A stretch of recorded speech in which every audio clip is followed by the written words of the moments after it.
We're looking at this video in class because I am not happy with the work that's been happening at home while you're watching the videos.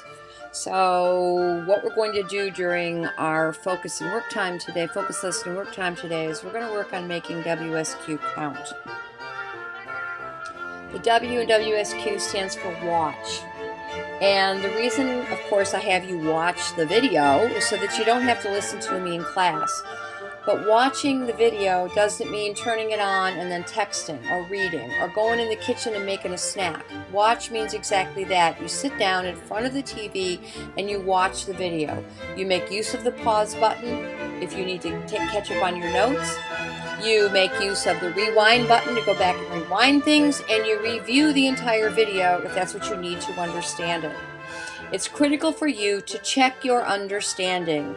Metacognition, metacognition, metacognition, paying attention to what you understand. It is important that you are sure you are understanding everything that I am narrating, as well as the notes that I've given you on each slide. The W is also for write notes. I expect you to get the concepts in the video. I expect you to make sense of the context, the concept, and then think more deeply about it before you come to class. If you don't, then it's going to be hard for you to work with the material and discuss it the next day. I expect you to take notes in your IAN on a right-hand page, and these notes should be notes just like the notes you would take if you were in class under my nose. They should include everything important that I say, as well as everything important that's included on the slide, just in your own words, and maybe in your own organization. You might want to do a web, you might want to do a thinking map. You might want to make a bulleted list, but I expect you to have clear, complete notes. Once the note-taking is done, you need to go back and reread it and highlight anything that doesn't make sense so that we can clarify it the next day. But if you don't highlight it, I guarantee you, you're not going to remember. S is for summary, and the purpose of you writing a summary is so that I know that you are clear about what you understand. Okay, the point of the summary is so that you can say, okay, this is what I understand about what notes she gave me. It's to help you make sense of the concepts. It is not meant to be just another copy of your notes. It is meant to be a summary, the high point, the most important points.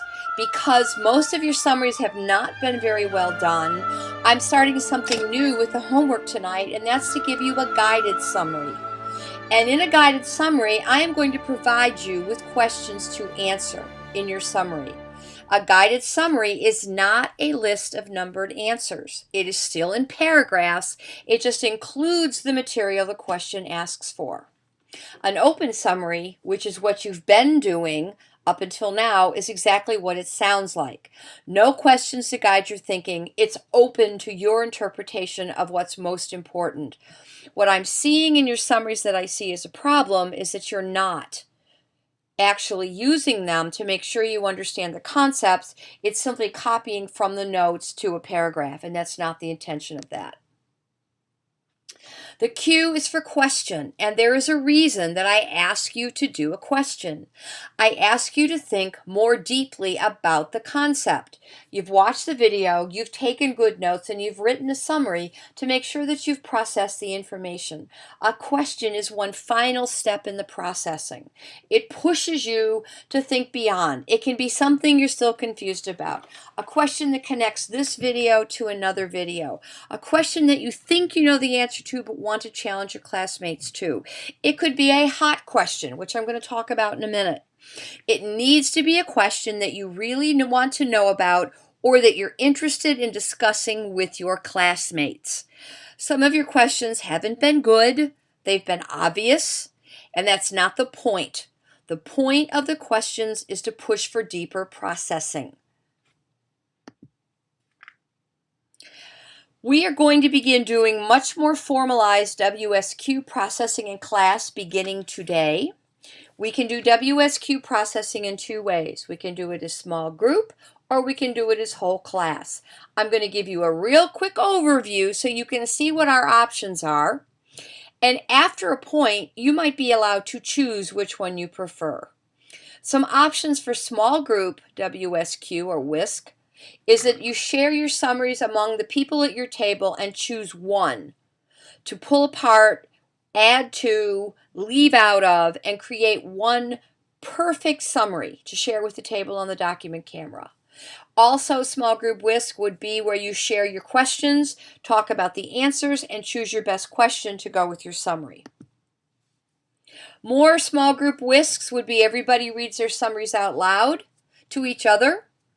As you listen to the summaries, you stop the reader, you question them, you add to what the reader is saying as they read through their summary. Then the reader goes over their question and the group discusses it before the answer is written down, and I collect the records.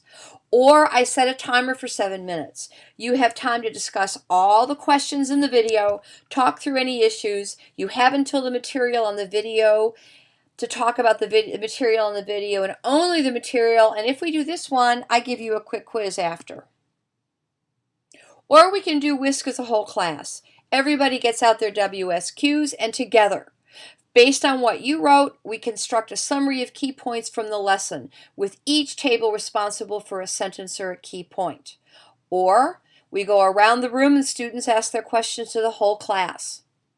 Or we put chart paper on the wall around the room with titles and subjects on the top, and we work together to organize the information from the lesson into thinking maps. And the chart paper stays on the wall throughout the unit, can be added to as the lessons continue to connect to each other. As you can see, this is a much more formal way of processing WSQ, and that's exactly what I'm going to go to for about the first 8 to 10 minutes of every focus lesson from now on. I said that I would talk about HOT questions quickly before I end this video. HOT stands for Higher Order Thinking Skills.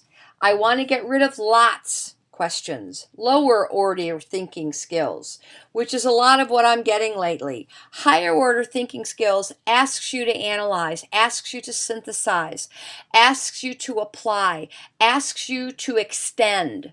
I'm going to give you a handout today with these stems on it, and I expect you to try and use the stems in your question. It might be, how are blank and blank related? Compare blank to blank. How are they alike? How are they different? Explain the main idea in X number of words. Which words would best describe? What if? How would you change? Can you make or produce? What lesson was learned? How can you apply it to new situations? What is the one most important thing and why?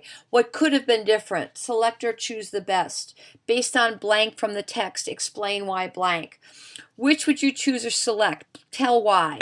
These are just some examples of questions that ask you to go beyond just remembering and regurgitating. I heard this and I'm going to repeat it. That isn't a higher order thinking skill, and that's going to be a focus of my push for your questions. We're doing this tape in class because this is going to precede a formal WSQ or WSQ application.